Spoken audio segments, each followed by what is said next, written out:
नमस्कार, आप सभी का मेरे YouTube चैनल पे हार्दिक स्वागत है। आज मैं आप लोगों के सामने हिंदी वर्णमाला का टॉपिक लेके आया हूँ। ये क्लास जितने भी कॉम्पिटिटिव एग्जाम होते हैं जिसमें हिंदी आती है, हिंदी व्याकरण आता है, उन सब के लिए बहुत ज्यादा जरूरी है। स्पेशली एलटी, पीजीटी हिंदी या फिर जिसमें भी व्याकरण आता है, पटवारी हो, पुलिस हो, उन सभी चीज के लिए ये बहुत इंपॉर्टेंट क्लास रहने वाली है। हम हिंदी ग्रामर की इस वाले टॉपिक को, वर्णमाला वाले टॉपिक को बहुत ज्यादा डीपली से पढ़ने वाले हैं ताकि उससे बाहर कभी भी क्वेश्चन नहीं जाएगा।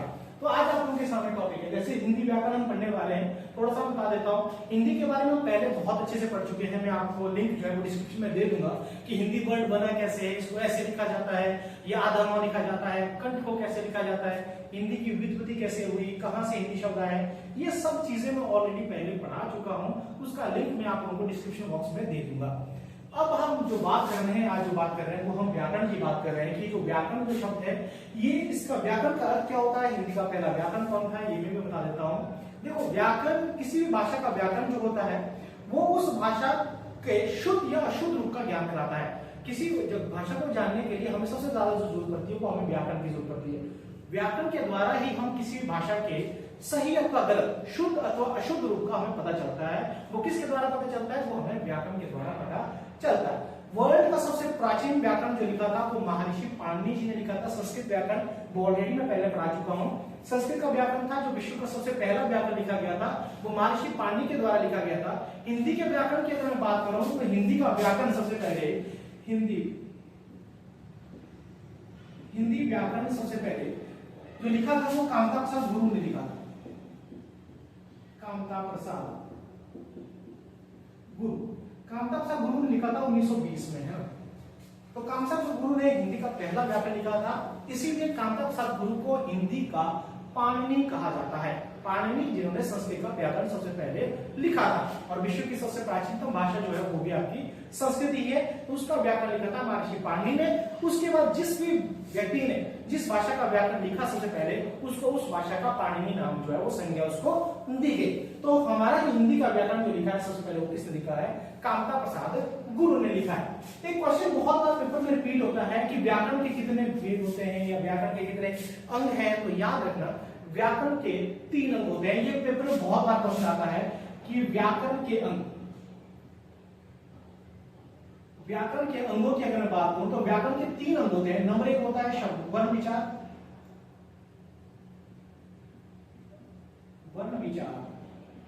नंबर 2 होता है शब्द विचार, और नंबर तीसरा जो इसमें रहता है वो रहता है वाक्य विचार। तो ये क्वेश्चन बहुत बार पेपर में रिपीट होता है कि व्याकरण के कितने अंग होते हैं या व्याकरण के कितने भेद होते हैं। तो याद रखना 3 ही भेद होते हैं। कहीं कहीं आपको 4 भी देखने को मिलते हैं, अर्थ विचार भी मिलता है, लेकिन नहीं, जो एनसीईआरटी ने जो फॉलो किया है, जो आयोग द्वारा जो मान्य है वो ये 3 ही है, वर्ण विचार, शब्द विचार और वाक्य विचार।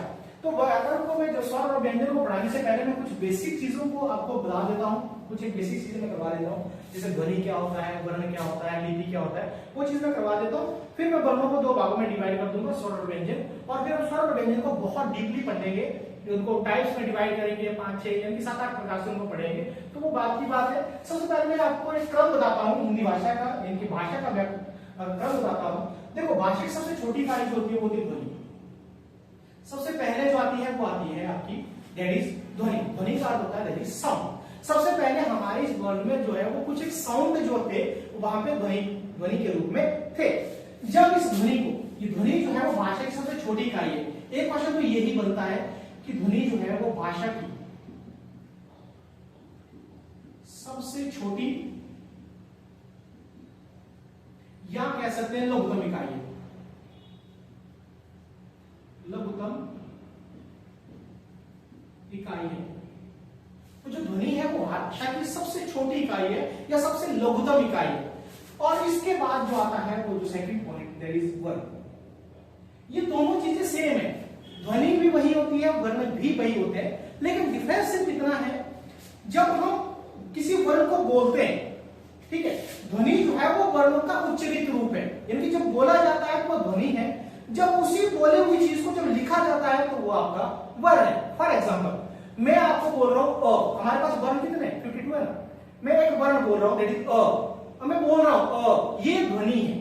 लेकिन जब मैं इस अ को लिख रहा हूं तो ये अब वर्ण हो गया। जब मैं इसको बोल रहा हूं तो ये ध्वनि है, और जब मैं इसी वर्ण को लिख रहा हूं तो ये आपका वर्ण है। तो ये चीज आपको याद रखना। अगर क्वेश्चन आए कि भाषा की सबसे छोटी इकाई कौन है, तब तो आएगा ध्वनि। लेकिन अगर क्वेश्चन ऐसा आए कि रचना की दृष्टि से या फिर लेखन की दृष्टि से भाषा की सबसे छोटी इकाई, भाषा की सबसे छोटी इकाई कौन है, तो वो आपका वर्ण हो जाएगा। छोटी इकाई तो वो आपका वर्ण हो जाएगा। अगर दोनों ऑप्शन में हो, अगर सिंपली इतना क्वेश्चन आता है कि भाषा की सबसे छोटी इकाई है और ऑप्शन में वर्ण और ध्वनि दोनों है, तो ध्वनि को कंसीडर किया जाएगा। लेकिन अगर उन्होंने मेंशन करके दिया है कि उच्चारण के आधार पर या अगर बोले रचना के आधार पर भाषा की सबसे छोटी इकाई, तब होगा वर्ण, है ना, या लेखन की दृष्टि से भाषा की छोटी इकाई तो वर्ण। अगर उन्होंने सिंपल ये बोला कि भाषा की सबसे छोटी इकाई कौन है, तब होगा आपका ध्वनि। ठीक है, ये चीज आप समझ गए होंगे। तो जब हम किसी वर्ण को बोलते हैं, मुंह से बोलते हैं, तो ध्वनि है। जब हम उसी वर्ण को लिखते हैं तो वो आपका क्या हो जाता है, वर्ण हो जाता है। वर्ण के बाद जो बनता है वो आपका शब्द बनता है। वर्ण के बाद क्या बनता है आप लोगों का शब्द। जब मैंने दो वर्णों को आपस में जोड़ दिया तो क्या बन जाएगा, हमारा शब्द बन जाएगा। जैसे क, एक वर्ण यहाँ पे क है, एक वर्ण यहाँ पे म है, एक वर्ण यहाँ पे ल है। अब जब इन वर्णों को आपस में जोड़ दिया जाएगा, इसको इसको इसको जोड़ दिया जाएगा, तो ये क्या बन रहा है, एक कमल बन रहा है, एक सार्थक शब्द बन रहा है, मीनिंगफुल वर्ड बन रहा है, तो उसको शब्द कहा जाता है। तो वर्णों के मेल को शब्द कहा जाता है, और ये बनता है वर्ण के बाद। शब्द की क्या परिभाषा है, शब्द जो है भाषा की पहली सार्थक इकाई है, भाषा की प्रथम। ये क्वेश्चन भी बहुत बार पेपर में आता है कि भाषा की प्रथम सार्थक इकाई कौन है। प्रथम लघुत्तम सार्थक इकाई इसको कह सकते हैं कि भाषा की सबसे पहली सार्थक इकाई या लघुत्तम सार्थक इकाई एक ही चीज है। तो वो आपका शब्द हो जाएगा। तो ये देखो, सबसे पहले हमारे पास एक ध्वनि है, ध्वनि से हमारे पास वर्ण बनता है, और वर्ण से क्या बनता है, शब्द बनता है। शब्द के मेल से आप लोगों का क्या बनता है, फिर आगे पद बनता है। शब्द के मेल से क्या बनता है, पद। अब किसी के लिए ये वर्ड थोड़ा नया होगा कि सब पद क्या होता है, पहली बार सुना होगा, जाहिर सी बात है। लेकिन मैं आपको बता देता हूं, पद और शब्द दोनों सेम होते हैं, पद भी वही होते हैं, शब्द भी वही होते हैं। डिफरेंस सिर्फ इतना सा होता है कि जब वो शब्द किसी वाक्य में यूज किया जाता है तो वो शब्द शब्द नहीं रहकर वो पद बन जाता है। फॉर एग्जाम्पल, एक शब्द यहां पे लिखा मैंने, दैट इज नयन। नयन का मतलब होता है आंख, है ना, ये तो सबको जानते हैं, नयन का आंख होता है। अब देखो, ये स्वतंत्र है, इसका अपना एक अर्थ होता है, तो ये एक शब्द है, ये स्वतंत्र है, इसको कोई किसी वाक्य वगैरह में यूज नहीं किया गया, ये स्वतंत्र। तो स्वतंत्र इकाई बोलो या प्रथम स्वतंत्र, स्वतंत्र बोलो या फिर सार्थक इकाई बोलो, तो वो शब्द है। तो देखिए, शब्द जो मैंने लिखा है, नयन शब्द लिखा है, ये इसके आगे पीछे कुछ भी यूज नहीं है, ये स्वतंत्र है, इसका अपना एक अर्थ है, बस ये स्वतंत्र, तो ये शब्द है। लेकिन जब यही शब्द किसी वाक्य में यूज किया जाएगा, अगर मैं इसका एक वाक्य बना देता हूं, आपके नयन सुंदर है, अब ये शब्द जो है वो शब्द नहीं बन गया, अब ये क्या बन गया, ये एक पद बन गया। तो ये है आपका, इस वर्णों के मेल से शब्द बनते हैं और शब्दों के मेल से क्या बनते हैं, आपका पद बनता है। पद के बाद जो है दो या दो से अधिक पदों के मेल के बाद बनता है आप लोगों का वाक्य। वाक्य जिसको आप लोग क्या बोलते हैं, जिसको आप सेंटेंस बोलते हैं। तो पदों के मेल से क्या बनता है आपका, दो या दो से अधिक पद जुड़ जाते हैं, एक या दो या तीन है, तो दो या दो से अधिक पदों के मेल से क्या बनता है आप लोगों का एक वाक्य बन जाता है। और वाक्य जो है वो भाषा की पहली पूर्ण इकाई है। और ये क्वेश्चन पूछा जा सकता है कि भाषा की पहली पूर्ण इकाई कौन सी, भाषा की पहली पूर्ण इकाई। तो याद रखना, भाषा की पहली सार्थक इकाई और स्वतंत्र इकाई वो तो है शब्द। स्वतंत्र, ये पेपर में बहुत बार आता है कि भाषा की पहली स्वतंत्र इकाई कौन सी है, तो वो तो है आपकी शब्द। लेकिन अगर क्वेश्चन आया कि भाषा की पहली पूर्ण इकाई कौन सी है ना, पूरी, यानी जिसका पूरा एक मीनिंग निकलता है पूरे वाक्य का, तो वो आपका वाक्य हो जाता है। और वाक्य के मेल से ही आगे जाके जो बनता है वो आपका गद्यांश बनता है, गद्यांश बनता है, गद्यांश बनता है, सॉरी, इसके बाद। तो वाक्य के मेल से गद्यांश बोलो या अनुच्छेद बोलो, अनुच्छेद यानी पैराग्राफ, अनुच्छेद, अनुच्छेद के मेल से फिर आगे जाके परिच्छेद बनता है।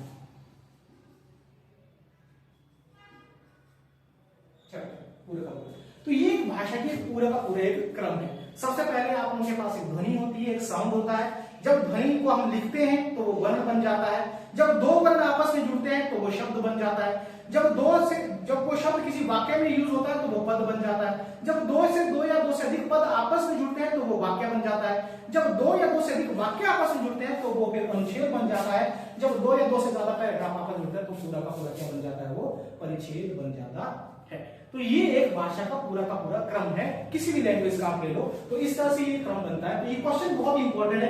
भाषा की सबसे छोटी इकाई पूछे या लघुत्तम इकाई पूछे तो आपका ध्वनि होगा, रचना की दृष्टि से या लेखन की दृष्टि से भाषा की छोटी इकाई होगी तो आपका वर्ण हो जाएगा। भाषा की पहली स्वतंत्र इकाई पूछो या सार्थक इकाई पूछो तो वो आपका शब्द बन जाएगा, और भाषा की पहली पूर्ण इकाई तो वो आपका कौन हो जाएगा, वो आपका वाक्य हो जाएगा। ये क्रम कई बार बनाने को भी आता है कि क्रम में इनको लिखो तो पहले क्या आएगा आपका ध्वनि आएगी, ध्वनि से क्या बनेगा आपका वर्ण बनेगा, वर्ण से क्या बनेगा फिर शब्द बनेगा, शब्द से क्या बनेगा पद बनेगा, फिर वाक्य, फिर अनुच्छेद और फिर लास्ट में जाके क्या बनेगा परिच्छेद आपका बनेगा। चलिए अब थोड़ा सा आगे हम एक्सप्लेन कर लेते हैं, अपने टॉपिक को थोड़ा सा आगे ले जाते हैं। जैसे कि मैंने वर्ण और ध्वनि के बारे में तो ऑलरेडी आपको पहले से बता दिया है, मैं थोड़ा सा फिर से बता देता हूं।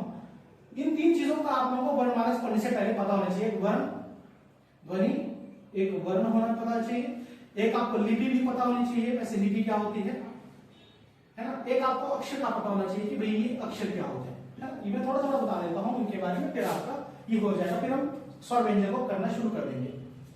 ध्वनि जैसे मैंने आपको बताया कि साउंड आता है, किसी भी वर्ण को जब हम मुंह से बोलते हैं ये उच्चरित रूप होता है, भाषा का उच्चरित रूप है ना, ध्वनि है। किसी भी वर्ण का उच्चरित रूप, उच्चारण करके किसी को बोला वो ध्वनि है। और जब उसी चीज को जब हम लिखते हैं तो वो आपका क्या है, वो आपका वर्ण। वर्ण आपके 52 है, टोटल कितने 52 है, हिंदी वर्ण वाला 52 वर्ण है, अब 53 हो गया फिलहाल के लिए। अब मैं मान लो यहाँ पे वर्ण लिखता हूँ, क लिखता हूँ, ये एक वर्ण है, लिखित रूप लिख रहा हूं तो ये वर्ण है। जब मैं इस क को बोल रहा हूं क, तो ये ध्वनि है, उच्चरित रूप। उच्चरित रूप वर्णों का क्या है, उच्चरित रूप क्या होता है, ध्वनि वर्ण। लिपि क्या होता है, किस क को हम किस शेप में लिख रहे हैं, क को मैं ऐसे क्यों लिख रहा हूं, इसके लिए क्या मैंने से चिन्ह निर्धारित किया है, क को मैं ऐसे क्यों नहीं लिख रहा हूं, क्योंकि क के लिए हमने कौन सा चिन्ह बनाया है, ये चिन्ह हमने पहले से निर्धारित किया है, तो ये इसकी लिपि है, ये क की लिपि है। और हिंदी की लिपि आप जानते हैं देवनागरी है, और देवनागरी जो है वो हिंदी के अतिरिक्त नेपाली, मराठी और संस्कृत भाषा की भी लिपि है। इसके बाद अक्षर, अक्षर क्या होता है, हमें लगता है कि अक्षर सिर्फ एक वर्ण होता है, वर्ण कोई अक्षर बोलते हैं, ऐसा नहीं है। अक्षर वो होता है जिसको हम एक श्वास में बोलते हैं, कि एक सांस में जोर से झटके से बोलते हैं, जैसे हाँ, जी, क्या, ना, हाँ, जो, सो, ये जो शब्द होते हैं इनको अक्षर कहा जाता है, जिनको एक सांस में जोर से बोला जाता है, ठीक है, बिना रुकावट से। तो ये तो आप लोगों को क्लियर हो गया होगा, ध्वनि क्या होता है, वर्ण क्या होता है, लिपि क्या होता है, अक्षर क्या होता है। अब जो मैं शुरू कर रहा हूं वो आप लोगों का वर्णमाला शुरू कर रहा हूं हिंदी भाषा में। तो शुरू करते हैं, यहाँ पे आपका टॉपिक का नाम है आपका दैट इज वर्णमाला।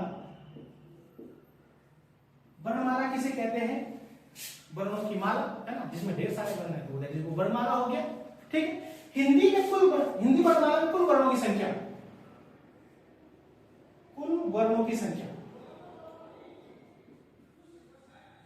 कुल वर्णों की संख्या, हिंदी वर्णमाला में कुल वर्णों की संख्या याद रखना, पहले 52 थी, अब एक और जो किया है, अब टोटल कितनी हो गई है, 53 हो गई है। क्लियर है ये चीज, ठीक है। आगे शुरू करते हैं।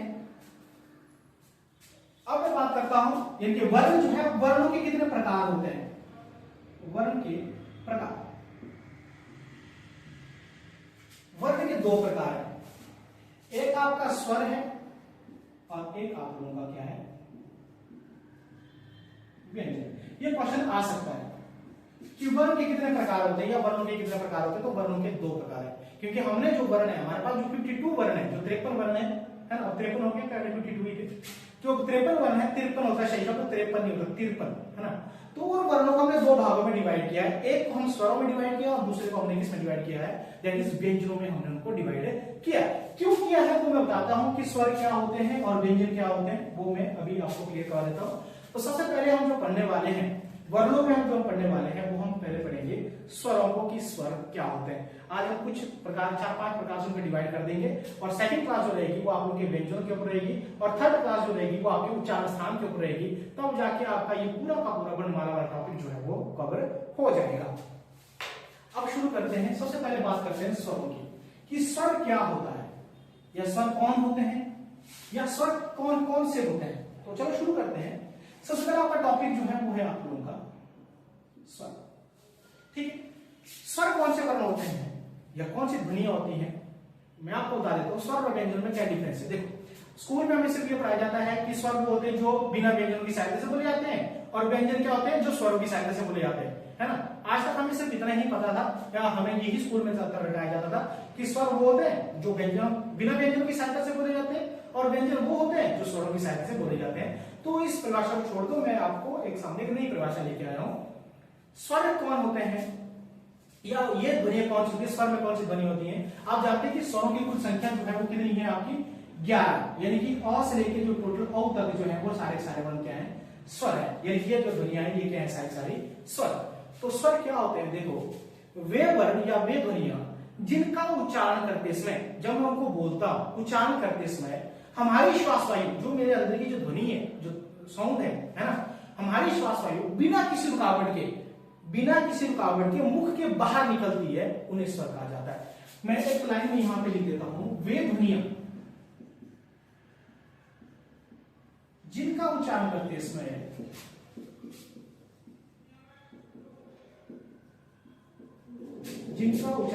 समय श्वास वायु बिना किसी बाधा के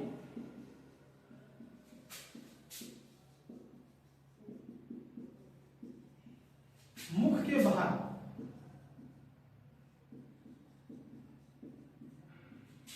निकलती है,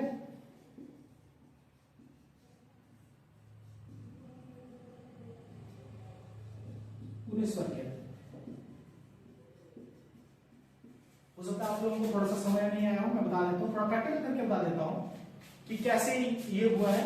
बोल रहे कि वे ध्वनियां यानी कि हम स्वरों में पढ़ते हैं ना क्या होता है, यानी कि वे ध्वनियां जिनका उच्चारण करते समय जो श्वास वायु हमारे अंदर की जो ध्वनि है जो हवा है वो बिना किसी रुकावट के मुख के बाहर निकलती है। देखो आपका जो मुख है, आपका जो ये मुख है ये आपका गला है।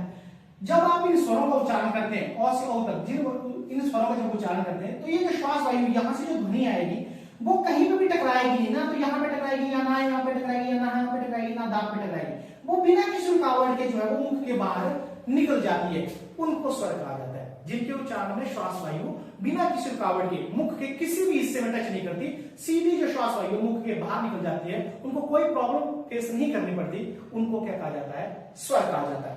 ठीक है, आप बोल के देखना, जैसे अब मैं बोल रहा हूं, मैं ध्वनि सीधे निकल रही है, मेरी जीभ कोई किसी भी अंग को स्पर्श नहीं कर रही है, मुखांगों को स्पर्श नहीं कर रही है, ना तो जीभ दांत को टच कर रही है, ना ओठ को टच कर रही है, ना तो कंठ मूर्धा को टच कर रही है, ना तालु को टच कर रही है ना, आ ई है ना, कहीं पे भी टच नहीं कर रही है। तो इनका उच्चारण करते टाइम हमारी मुख की ध्वनि जो है वो सीधे मुख के बाहर निकल जाती है, तो उनको स्वर कहा जाता है। अगर मैं इसके ऑपोजिट में चलूं ना व्यंजनों को, आप बोलो बोला चौ बोलते टाइम जीभ ऊपर टच हो जाती है, ट बोला ट जीभ ऊपर टच हो रही है, सांस को बाहर निकलने में प्रॉब्लम हो रहा है, प बोला प ओठ टच हो रहे हैं, सांस को बाहर नहीं निकलने दे रहे हैं। तो जो व्यंजन है इसमें बाहर निकलने में रुकावट पैदा होती है, बट स्वरों में ऐसा नहीं होता।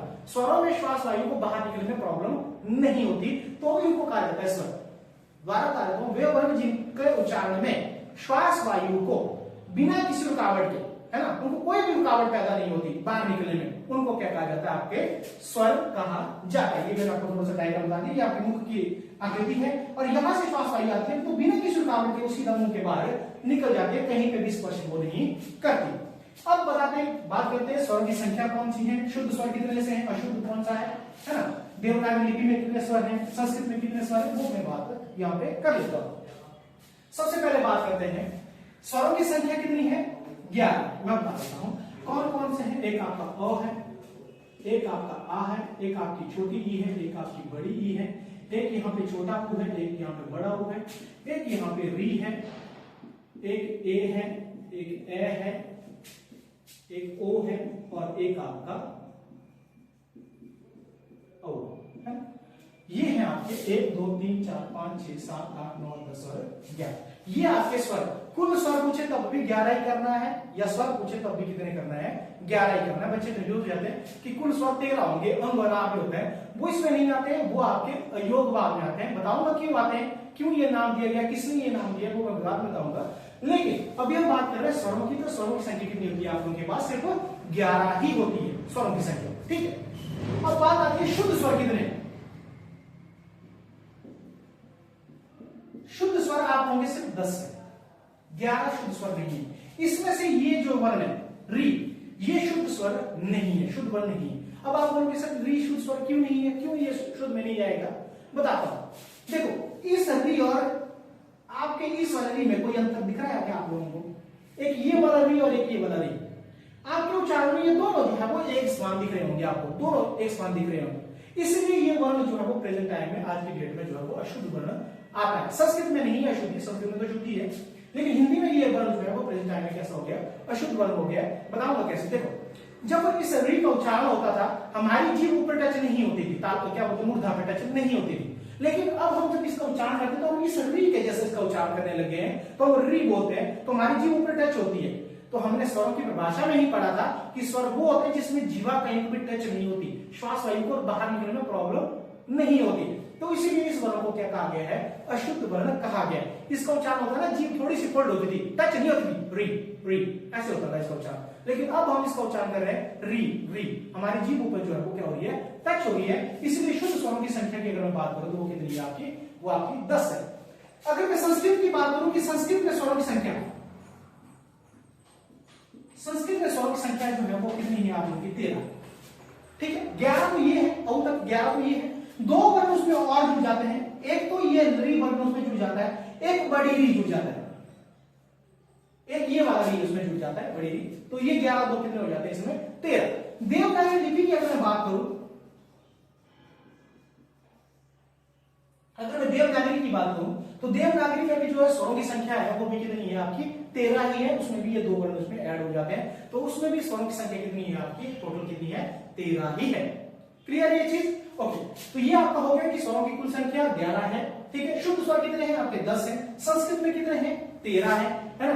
री और री बड़ी री जो है इसमें ऐड हो जाते हैं तो 13 हो जाती है संख्या। और देवनागरी लिपि में कितने हैं? उसमें भी कितने हैं? ये 13 ही है। अब छोटी थोड़ी सी बात और कर लेते हैं, मात्राओं की बात कर लेते हैं कि मात्राएं कितनी हैं। तो ये याद रख लेना, हिंदी वर्णमाला में जो मात्राएं कितनी हैं? मात्राएं टोटल 10 है। मात्राओं की संख्या कितनी है? टोटल 10 है। कौन कौन सी? देखो अ की कोई मात्रा नहीं होती, आ की जो मात्रा होती है वो ये होती है, छोटी की मात्रा जो है वो ये है, बड़ी की मात्रा जो है वो ये है, छोटे की मात्रा जो है ये है, बड़े की मात्रा वो ये है, री की मात्रा हम ऐसे लगाते हैं, ए की मात्रा ऐसे लगाते हैं, ए की मात्रा ऐसे लगाते हैं, ओ की मात्रा ऐसे लगाते हैं, औ की मात्रा जो है वो हम ऐसे लगाते हैं, ठीक है। ये चीज हो गया। एक विशेष तथ्य मैं बता देता हूं, याद रखना ये जो रॉ के साथ कभी भी री की मात्रा नहीं लगती, ठीक है। आपने कभी नहीं देखा होगा कि रॉ के नीचे री की मात्रा लगती होगी, क के नीचे बाकी हर वर्ण में री की मात्रा लग जाती है, लेकिन रॉ के साथ कभी भी री नहीं आता है, ठीक है, या रॉ को कभी भी री की मात्रा नहीं लगती है। ये चीज आप लोगों ने हमेशा याद रखना है। तो अब बात शुरू करते हैं स्वरों के विभाजन की बात कर देते हैं। ये आपकी स्वरों की मात्राओं की संख्या होगी। तो टोटल मात्राओं की बात करें तो टोटल मात्राएं कितनी है आप लोगों के पास? 10 मात्राएं हैं। अ की मात्रा नहीं होती, तो ये बाकी आप लोगों की मात्राएं यहाँ पे मैंने लिखवा दी है, ठीक। अब बात करते हैं स्वरों के विभाजन की बात करते हैं, स्वरों के वर्गीकरण की बात कर लेते हैं कि स्वरों का विभाजन कितने प्रकार से किया जा सकता है या कैसे कैसे इसका विभाजन किया जा सकता है, तो वो हम बात अभी कर लेते हैं, ठीक। सबसे पहले बात करते हैं स्वरों के विभाजन की। अगर मैं बात करूं तो स्मय के आधार पे बोले या फिर उच्चारण मात्रा के आधार पे बोले, ठीक। तो पहला जो स्वरों का विभाजन है, यहां पे टॉपिक का नाम कर देता हूं स्वरों का वर्गीकरण।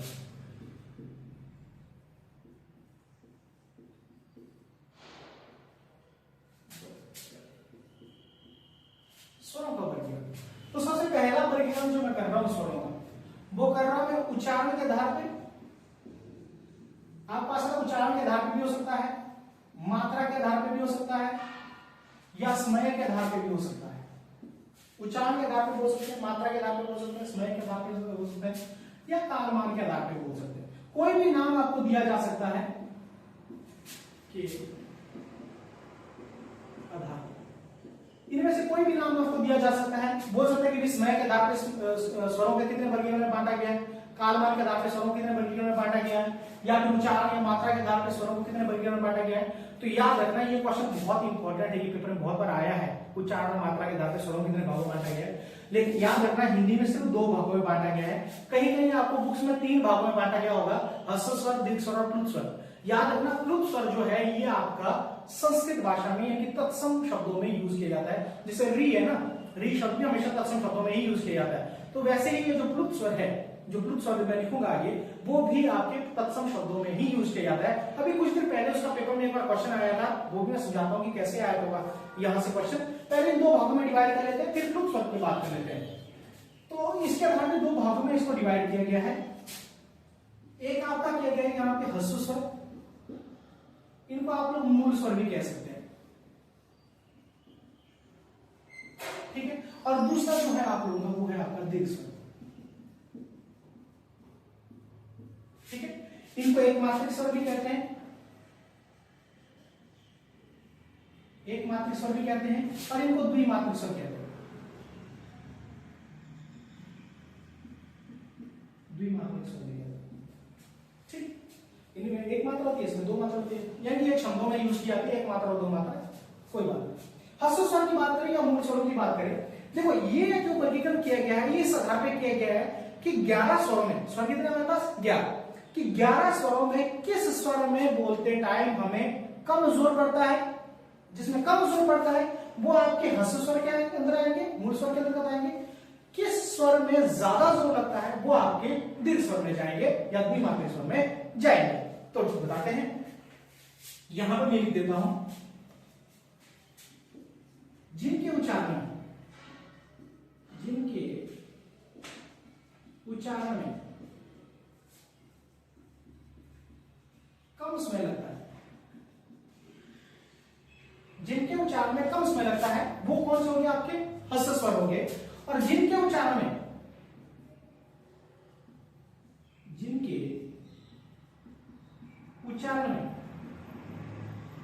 ज्यादा समय लगता है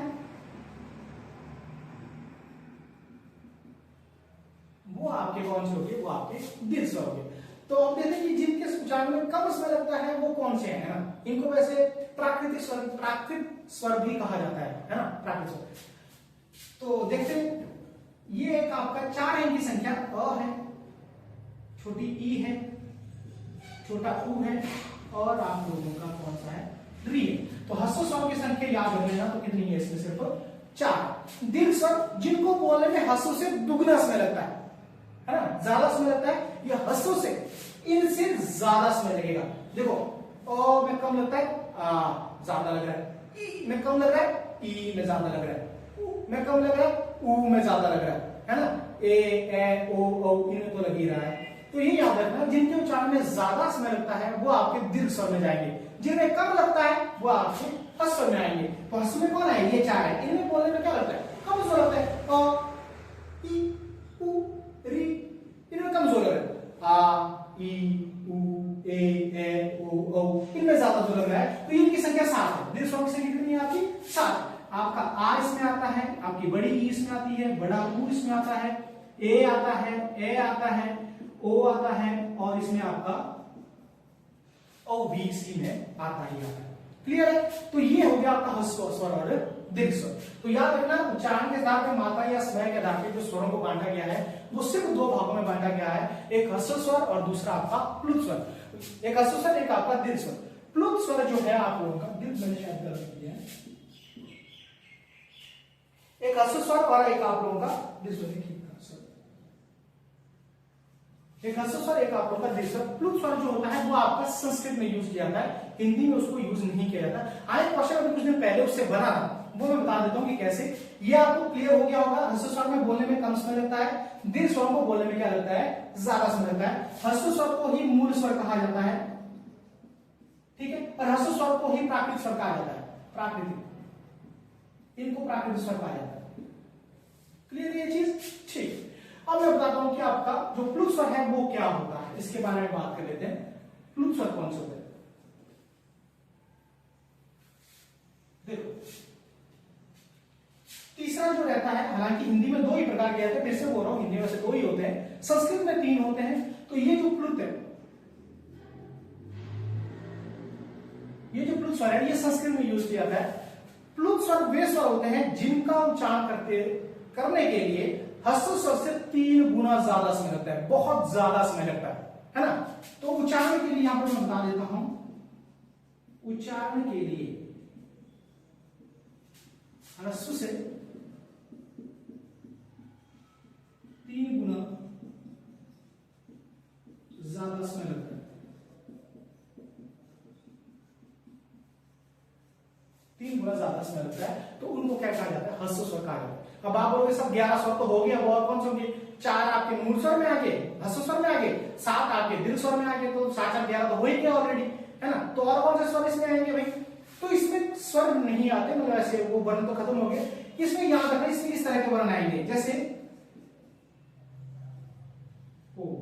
अब देखो, अ मैं बोलने में कमजोर लगा, आ बोलने में ज्यादा लगा, ओ बोलने में क्या है? 3 गुना ज्यादा समय लग रहा है ह्रस्व स्वर से, ठीक है। तो इनको बोलते हैं आपके प्लुत स्वर, जिनको बोलने में बहुत ज्यादा समय लगता है। यह ह्रस्व स्वर से 3 गुना ज्यादा समय आपको लगता है। इसकी ट्रिक मैं आपको बता देता हूं। इसमें जिसमें भी प्लुत स्वर होगा, उसमें हमेशा ये 3 की आकृति बनी होगी। माना हिंदी में 3 को ऐसे लिखा जाता है, याद रखना, ठीक है। 3 ओम बोलो, राम बोलो, उसमें सब में जहां पे प्लुत स्वर होगा, वहां पे उस शब्द में ये वाली मात्रा लिखी होगी, 3 आपको दिखा गया होगा। तो ये याद रखना, ह्रस्व स्वर से 3 गुना समय किस में लगता है? प्लुत स्वर में लगता है।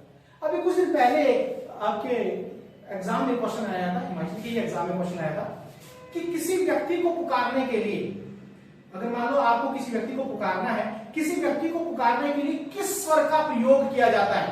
अब आपको मान लो कि अपने भाई या बहन को आवाज लगानी है, तो आप कौन से स्वर का यूज करोगे? ह्रस्व स्वर का करोगे, दीर्घ स्वर का करोगे, या प्लुत स्वर का करोगे, है ना। ह्रस्व स्वर जिसमें कम जोर लगेगा, तो ई उ नहीं करोगे, आ ई उ, है ना, ए ए उनका भी होगा। तो किसी को पुकारने के लिए या किसी को बुलाने के लिए भी आप किसका यूज करते हैं? प्लुत स्वर का ही प्रयोग करते हैं, ठीक है। अगर ऐसा स्पेसिफिक आ गया आप लोगों को प्लुत स्वर के बारे में, जैसे कि ओम में कौन सा स्वर है, तो प्लुत स्वर है, या किसी व्यक्ति को या किसी विशेष व्यक्ति को बुलाने के लिए किस प्रकार के स्वरों का प्रयोग किया जाता है, तो प्लुत स्वर का प्रयोग किया जाता है। या ऐसा क्वेश्चन भी आ सकता है, निम्नलिखित में से कौन सा स्वर जो है वो हिंदी में नहीं है या संस्कृत में है, तो वो कौन सा आप लोगों का प्लुत स्वर ही है। तो इस प्रकार से आप लोगों का उच्चारण के आधार पर या मात्रा के आधार पर या समय के आधार पर मैंने 3 भागों में, 2 भागों में बांट दिया था। एक आपका ह्रस्व स्वर है और दूसरा आप लोगों का दीर्घ स्वर है। ह्रस्व स्वर जिनको बोलने में कम समय लगता है, और दीर्घ स्वर जिनको बोलने में ह्रस्व स्वर से ज्यादा समय लगता है। ह्रस्व स्वर में 4 अंक की संख्या और छोटी ई, छोटा ऊ और री। दीर्घ स्वर की संख्या कितनी है? 7। आ, बड़ी ई, बड़ा ऊ, ए ओ और औ। तो कितनी होगी ये? 7। 7 और 4 कितने हो गए? आपके 11 हो गए। प्लुत के बारे में मैंने आप लोगों को बता दिया। अब दूसरे प्रकार के वर्गीकरण में बांट रहा हूं आप लोगों को, दैट इज मोस्ट इंपॉर्टेंट, जिह्वा। देखो, जिह्वा को 2 प्रकार से आप लिख सकते हैं, ऐसे भी लिख सकते हैं जिह्वा को, और जिह्वा को ऐसे लिखा जा सकता है। जिह्वा की स्थिति के आधार पर, जिह्वा की स्थिति के आधार पर, जिह्वा की स्थिति के आधार पर जो है वो वर्णों यानी कि स्वरों को, स्वर कितने? 11 है ना, तो 11 स्वरों को जिह्वा की स्थिति के आधार पर 3 भागों में डिवाइड किया है। इसको मैं शॉर्ट ट्रिक्स में बताता हूं, देखो कैसे। ये मान लेते हैं आप उनकी जिह्वा, ये लड़कियों की जीभ होती है इस लड़की की तरह, है ना। ये मान लेते हैं ये आपकी जीभ है, क्योंकि जीभ, इस जीभ के 3 पार्ट है। ये अग्र भाग है, ये आगे का टो है, इसको हम बोलेंगे क्या भाग बोलेंगे? इसको अग्र भाग। ये जीभ का सेंटर पॉइंट है, इसको बोलेंगे मध्य भाग। और ये जीभ का लास्ट का पार्ट है, इसको बोलेंगे पश्चिम भाग। और अग्र का विलोम भी पश्चिम होता है, याद रखना। अग्र का विलोम पीछे नहीं होगा, अग्र का विलोम होगा पश्चिम हमेशा। तो अग्र का विलोम पश्चिम, यानी कि अग्र हुआ आगे वाला, पश्चिम हुआ पीछे वाला, ठीक है। अब हमारे पास स्वर कितने हैं? हमारे पास स्वर है 11। अब हमने देखना है कि 11 स्वरों में कौन सा स्वर जीवा के आगे वाले पार्ट से बोला जाता है, अर्थात यहां से बोला जाएगा, है ना। यानी कि जीभ, ये वाली जीभ का काम करेगी, जीभ का आगे वाला पार्ट। और किस स्वर के उच्चारण में जीभ का बीच वाला हिस्सा काम करेगा और किस स्वर के उच्चारण में जीभ का पीछे वाला हिस्सा काम करेगा, तो ये देखना। तो इसमें आप सिंपल सा, ज्यादा दिमाग लगाने की जरूरत नहीं है, सिंपल बता देता हूं। जीभ के बीच वाले पार्ट में सिर्फ एक वर्ण आता है। जब आप उस वर्ण का उच्चारण करेंगे, आपकी जीभ जो है वो बीच से थोड़ी नीचे को बैठ जाती है ना, बीच से थोड़ी सी नीचे को बैठ जाती है। ऐसे आपकी जीभ होती है ना, तो वो यहाँ से थोड़ी ऐसे नीचे को बैठ जाएगी। तो वो एकमात्र वर्ण है, याद रखना। मध्य भाग में एकमात्र वर्ण है, वो है आपका अ। मध्य भाग में एक ही वर्ण आता है, वो अ है। जब आप अ बोलते हो, आपकी जीभ जो है उसमें बीच वाले पार्ट में भार आता है, वो नीचे की तरफ थोड़ा सा झुक जाता है, अ। ठीक है। और पश्चिम भाग में जीभ के पीछे वाले पार्ट में कौन से बोले जाते हैं? जीभ के पीछे वाले पार्ट से बोले जाते हैं जितने भी वर्ग जिसमें 3 की आकृति बनती है। देखो, ये अ को छोड़ के आ में क्या बन रहा है? 3 बन रहा है। ठीक है। छोटा ऊ में क्या बन रहा है? 3 बन रहा है। बड़े ऊ में क्या बन रहा है? 3 बन रहा है। ओ में क्या बन रहा है? 3 बन रहा है। औ में क्या बन रहा है? 3 बन रहा है। और एक अंग्रेजी संख्या पूछ है तो ये 5 ही होगी, लेकिन एक अंग्रेजी भाषा से एक वर्ण लाया है जिसका अ नाम दिया गया है, गृहीत वर्ण बोले जाते हैं इसको, आगत वर्ण भी इसको कहा जाता है। तो ये वर्ण जो है ये अंग्रेजी भाषा से लाया गया है, इसका भी जीभ के पीछे वाले पार्ट से उच्चारण किया जाता है, यानी कि जीभ का पीछे वाला हिस्सा जो है वो उस टाइम कार्य करता है जब हम इस वर्ण का उच्चारण करते हैं। तो ये याद रखो, जितने भी 3 की आकृति वाले, इसमें 3, इसमें 3, 3, 3, 3, 3 की आकृति वाले हमेशा जीभ के पीछे वाले भाग, पश्चिम भाग से बोले जाएंगे। सिर्फ सेंटर से एक ही बोला जाएगा, वो अ। इसको याद रख लेना। अब जो बाकी बच गए वो जीभ के अग्रभाग से, आप इसमें प्रैक्टिकल करके भी देख सकते हैं।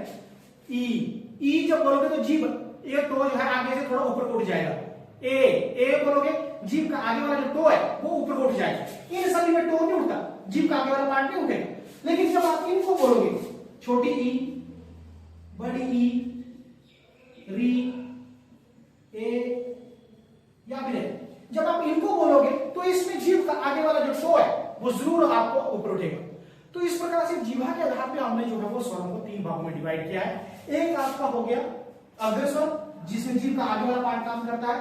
एक आपका हो गया मध्य स्वर, जिसमें जीभ का सेंटर वाला पार्ट आपका काम करता है। और एक पश्च स्वर, जिसमें जीभ का पीछे वाला हिस्सा काम करता है। तो मध्य स्वर में तो अ है, ये याद रख लेना, इसको याद रख लेना। मध्य स्वर में कौन है? अ। पश्च स्वर में जितने भी 3 की आकृति बन रही है ना, ये सारे पश्च स्वर में हो गए। और अग्र भाग में क्या आता है? अग्र भाग में ये जो ई, री, ए और ए, तो जितने भी जो बच गए बाकी के बाकी 5 ये आपके आ जाएंगे आपके पास पे अग्र भाग में, ये आपके सारे आ जाएंगे। क्लियर है ये चीज? ठीक। अब एक और डायग्राम कर लेते हैं। 2 प्रकार से हमने डिवाइड कर दिया है, 4-5 प्रकार से करना है जो इंपॉर्टेंट है, जहां से पेपर में क्वेश्चन आने के बहुत ज्यादा चांसेस हैं, तो वो कर लेते हैं। एक बहुत इंपॉर्टेंट है वो जो मैं आपको बता रहा हूं, वो है आपका रचना के आधार पे, उत्पत्ति के आधार पे। रचना के आधार पे भी आ सकता है, उत्पत्ति के आधार पे भी आ सकता है, या फिर इसको बनावट के आधार पे भी इसको आ सकता है। हो सकता है आपको पूछे कि रचना के आधार पे स्वरों का वर्गीकरण कितने प्रकार से किया गया है, उत्पत्ति के आधार पे स्वरों का वर्गीकरण कितने प्रकार से किया है, या बनावट के आधार पर स्वरों का वर्गीकरण कितने प्रकार से किया गया, बनावट के आधार पे जो है वो स्वरों का वर्गीकरण कितने प्रकार से किया गया है। तो ये याद रखना, ये भी 2 प्रकार में किया गया है, 2 भागों में इनका डिवाइड किया गया है। वैसे ही वैसे मैंने पढ़ चुके हैं, लेकिन थोड़ा सा डीपली सा पढ़ेंगे। मूल स्वर और संधि स्वर।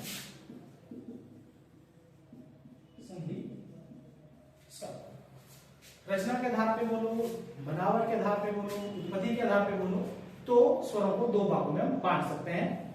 रचना के आधार पे क्या बोलते हैं, सॉरी, मूल स्वर, और दूसरा क्या आपका हो गया संधि स्वर।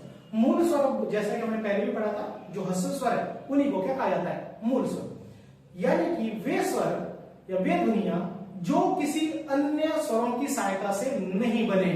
ठीक है, तो इसमें लिखते हैं वे स्वर जो किसी अन्य स्वरों की सहायता से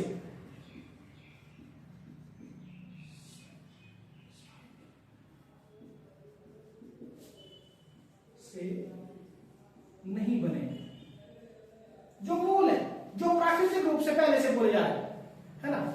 मूल है, आप बोलोगे कि कैसे मूल है? मूल है मतलब कि जो ध्वनियां पहले से ही हमारे सराउंडिंग में हमारे वातावरण में पहले से ऑलरेडी पहले उपस्थित थी। तो वो 4 ध्वनियां थी, एक अ, ई, उ और री। ये 4 ध्वनियां हमारे पास पहले से थी मूल ध्वनि। और ये जो वर्ण है ये किसी और वर्णों के सहयोग से नहीं बने। तो ये जो अ है ये किसी भी दूसरे स्वर के योग से नहीं बना है। ये आपका छोटी ई है, ये भी किसी भी अन्य स्वर की सहायता से नहीं बनी है। छोटा ऊ है, ये भी किसी अन्य स्वर की सहायता से नहीं बने। और आपका री है, ये भी किसी छोटे अन्य स्वरों की सहायता से नहीं बनी है। तो मूल स्वरों की संख्या की अगर बात करें तो वो भी कितनी होगी आपकी 4 ही होगी। मूल स्वर यानी कि वो स्वर जो किसी अन्य स्वरों की सहायता से आपके नहीं बने हैं, उन स्वरों को आप लोग जो है वो मूल स्वर कहते हैं। और मूल स्वरों की संख्या कितनी है वो आपकी 4 है। वो है आपका अ, छोटी ई, छोटा ऊ और आपका री जो है वो आपका क्या आ जाता है, आपका मूल स्वर में आ जाता है। दूसरा पार्ट है आपका संधि स्वर। संधि नाम से ही पता चलता है ना, संधि दोनों में संधि होगी यानी कि मेल हो गए। तो जब भी संधि आए, अभी हम संधि स्वर के बारे में पढ़ रहे हैं तो मतलब स्वरों का मेल होगा। आगे हम संधि पढ़ेंगे, जब संधि वाला टॉपिक आएगा तो उसमें 2 शब्दों का मेल होता है ना। जो 2 शब्दों में जो आगे के वर्ण है उनका मेल होता है। तो संधि का मतलब होता है मेल, है ना, मिलाप, मेल या मिलाप। शाब्दिक करते हैं मेल या मिलाप, और विलोप शब्द है संधि का विग्रह, है ना। तो संधि का मतलब क्या होता है कि 2 स्वरों का आपस में मेल।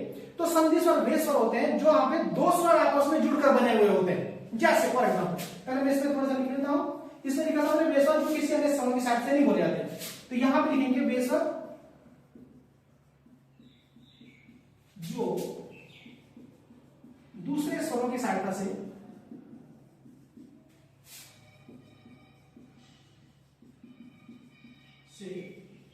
बने। वे स्वर जो दूसरे स्वरों की सहायता से बने, यानी कि 2 चीजों के आपस में मेल से क्या हुआ है वो बने। तो जो 2 के मेल से बने उनको बोलेंगे हम संधि स्वर, है ना। और जो किसी भी चीज के मेल से नहीं बने, स्वतंत्र है अपने आप में, वो है आपके मूल स्वर। तो संधि स्वर में कौन कौन से आएंगे ये मैं बता देता हूं। संधि स्वर में आएंगे आप लोगों के जैसे अ जमा अ के मेल से क्या बना आपका आ, ये हो गया संधि स्वर। जब भाई अ की संधि अ के साथ, अ जो है अ के साथ जुड़ा तो उन्होंने क्या बनाया, आ की मात्रा बनाई। उसी प्रकार छोटी ई जमा छोटी ई से क्या बना आपका बड़ी, छोटा ऊ जमा छोटा ऊ से क्या बना आपका बड़ा। ये संधि स्वर है, ऐसे है ना, क्योंकि यहाँ पे 2 चीजों की संधि आपस में हो रही है। इनमें किसी भी प्रकार की संधि नहीं हो रही। ये मूल है, ये मूल है ना, ये किसी और स्वर की सहायता से नहीं बने। लेकिन ये वाले जो वर्ण है, ये वाले जो वर्ण, ये जब इसकी संधि इसके साथ हुई तो आ बना, इसकी संधि इसके साथ हुई तो ई बना, इसकी संधि इसके साथ हुई तो ओ ऊ बना। अब आगे देखो, जब अ की संधि ई के साथ होती है तो बनता है ए। जब अ की संधि ए के साथ होती है तो बनता है ए। जब अ की संधि ऊ के साथ बनती है तो बनता है ओ। जब अ की संधि ओ के साथ बनती है तो होता है आपका ओ। सिंपल।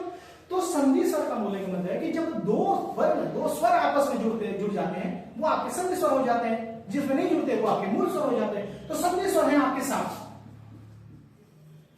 संधि स्वर है आप लोगों के 7, ठीक है।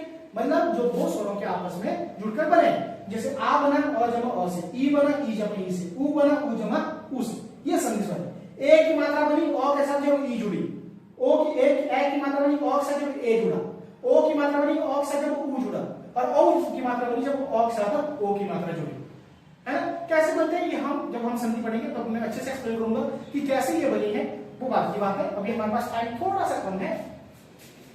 अभी मैं यहाँ पे थोड़ा सा एक चीज और बता रहा हूं। ये जो संधि स्वर है आगे फर्दर 2 भागों में और डिवाइड होते हैं। यहां से आपको थोड़ा और ज्यादा अच्छे से पता लग जाएगा। ये जो संधि स्वर है ये आगे 2 भागों में डिवाइड हो जाता है।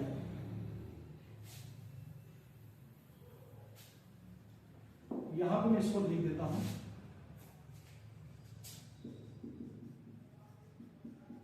ये जो संधि स्वर है ना, संधि स्वर कितने हमारे पास टोटल 7। ये 2 भागों में आगे डिवाइड हो जाते हैं। एक तो है मूल दीर्घ स्वर, जो मूल स्वरों की सहायता से बने ना, और एक है संयुक्त स्वर। ये चीज आप लोग याद रखना, बहुत इंपॉर्टेंट क्वेश्चन है। संयुक्त वर्ण अलग, संयुक्त व्यंजन अलग है, संयुक्त स्वर अलग है। याद रखने इस चीज को, है ना। आप संयुक्त स्वर में मत कर देना वो संयुक्त स्वर नहीं है, वो संयुक्त व्यंजन है। हम बात करें संयुक्त स्वर की। ओके, सबसे पहले बात करते हैं मूल दीर्घ स्वर, जो मूल स्वर की सहायता से बने।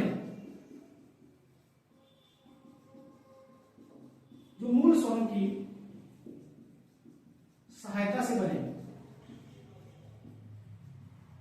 जैसे हमारे पास मूल स्वर कौन था? अ था, छोटी ई था, छोटा ऊ था, है ना, री भी था। ये मूल स्वर है। अब इन मूल स्वरों की सहायता से अ जमा अ के मेल से कौन बना? आ। ई जमा ई के मेल से कौन बना? बड़ी। ऊ जमा ऊ के मेल से कौन बना? बड़ा।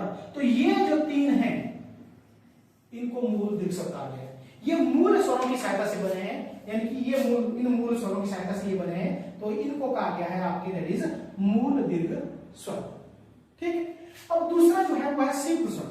संयुक्त मतलब दो अलग अलग चीजों के मेल से बना हुआ, दैट इज संयुक्त स्वर। संयुक्त शब्द बहुत आगे काम में आएगा। संयुक्त शब्द होता है, संयुक्त वाक्य होता है, संयुक्त क्रिया होती है। तो जब भी संयुक्त चीज आए तो याद रखना वहां पे दो चीजें जो है आपस में अलग अलग चीजों के मेल से बनी हुई होंगी।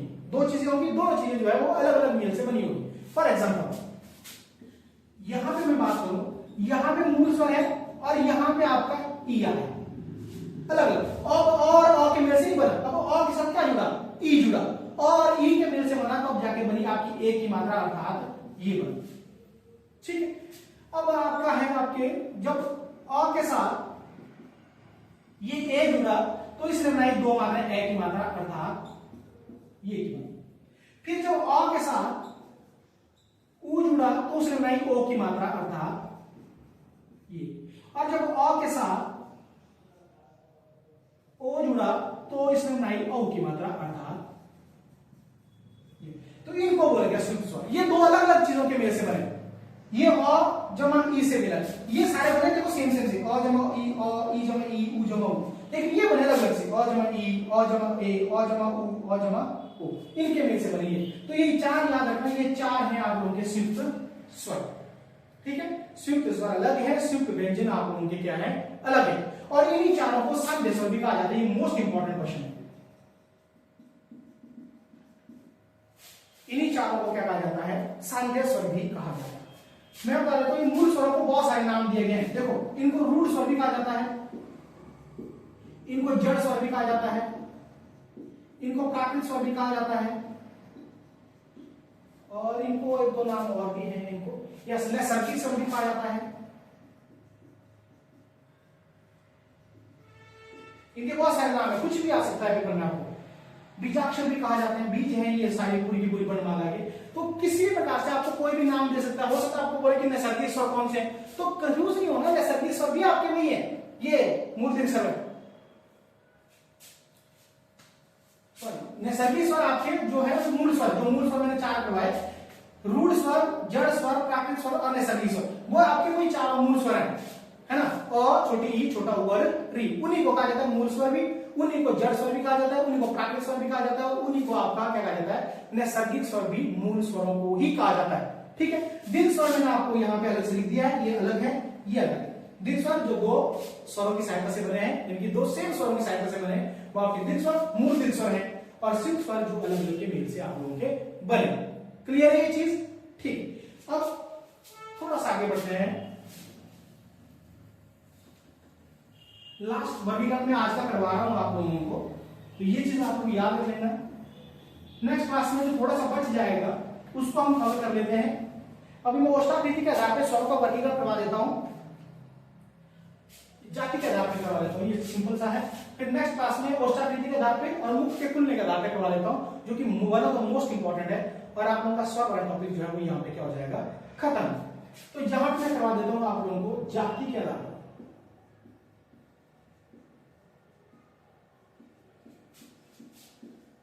जाति के आधार पर स्वरों का वर्गीकरण। जाति के आधार पर स्वरों को दो भागों में बांटा जाता है। एक तो है आपके सजातीय, इनको सवर्ण भी कहा जाता है, और एक है आपका विजातीय, इनको अस्वर्ण भी कहा जाता है। ठीक, इनको भी दो भागों में ऐसे बांटा गया है। जाति के आधार पर भी स्वरों को दो भागों में बांटा गया है। एक सजातीय, स का अर्थ होता है सेम, सेम जाति से बने हुए, वो कोई सजातीय। वी का अर्थ होता है विभिन्न, वी जातीय मतलब विभिन्न विभिन्न जातियों के मेल से बने हुए। तो सजातीय में कौन हुए और बी जाति में कौन हुए ये बता देता हूं। सजातीय है कि सेम सेम जाति के योग से कौन कौन बने? वही और जब अ, ये सेम सेम है, ये भी सेम जाति से, ये भी सेम जाति है, तो इन्होंने क्या बनाया? हाँ, तो याद रखना आ जो है वो कैसा स्वर है? सजातीय है। छोटी ई जब छोटी ई, दोनों ने क्या बनाया? बड़ी। तो याद रखना बड़ी भी कैसा है? सजातीय है। छोटा ऊ जब छोटा ऊ, दोनों ने क्या बनाया? बड़ा। तो याद रखना बड़ा ऊ भी क्या है? सजातीय। और विजातीय क्या है? जो अलग अलग के मेल से बने हैं। सजातीय तो कौन है? 3 है। विजातीय कितने आपके? 4। तो देखो कौन कौन से हैं। जब अ के साथ ई मिला, वही से अ अलग जाति है, ई जो है और ई की अपनी अलग जाति है, तो इन्होंने क्या बनाया? ए। तो याद रखना ए जो है वो कैसा है? विजातीय है या अस्वर्ण। अ जब ए के मेल हुआ तो इन्होंने क्या बनाया? आपका ए की मात्रा। तो याद रखना ए कैसा है? विजातीय वर्ण है या अस्वर्ण है। फिर अ का मेल हुआ आपके साथ ऊ के साथ, तो उन्होंने बनाया ओ की मात्रा। तो याद रखना ओ कैसा स्वर्ण है? ये भी अस्वर्ण है या विजातीय है। तो जब अ का मेल हुआ आपके ओ के साथ, तो उन्होंने बनाया आपका औ की मात्रा। तो याद रखना ओ कैसा है? ये भी आपका विजातीय वर्ण है। तो ये आपका जाति का आधार पे हो गया, वर्णों का वर्गीकरण 2 भागों में बांटा गया है। जो सेम सेम जाति से बने हैं, ऐसे भी याद रखें, ये अपने ही मेल से बना है, ये अपने ही मेल से बनी है, ये भी अपने ही मेल से बना है। तो ये हो गया सजातीय। इसके साथ और आ गया, ये अपने के मेल से नहीं बना, ये किसी और के मेल से बना, तो ये विजातीय है। ये किसी और के मेल से बना, ये विजातीय। ये किसी और से मेल से बना, ये विजातीय है ना। अगर सेम सेम के मेल से तो सजातीय, अगर अलग अलग के मेल से तो विजातीय।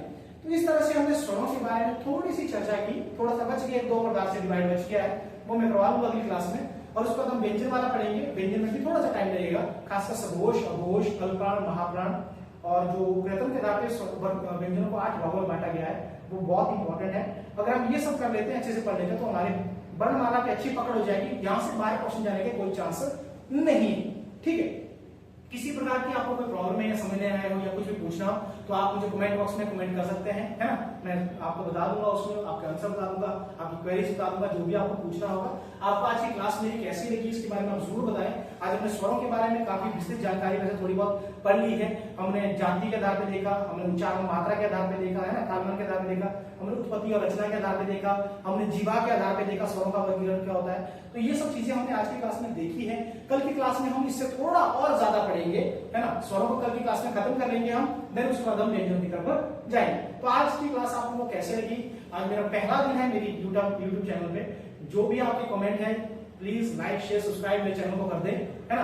बाकी आपको कैसा लगा ये मुझे जरूर आप लोग अपने कमेंट बॉक्स में बता दें। Thank you so much.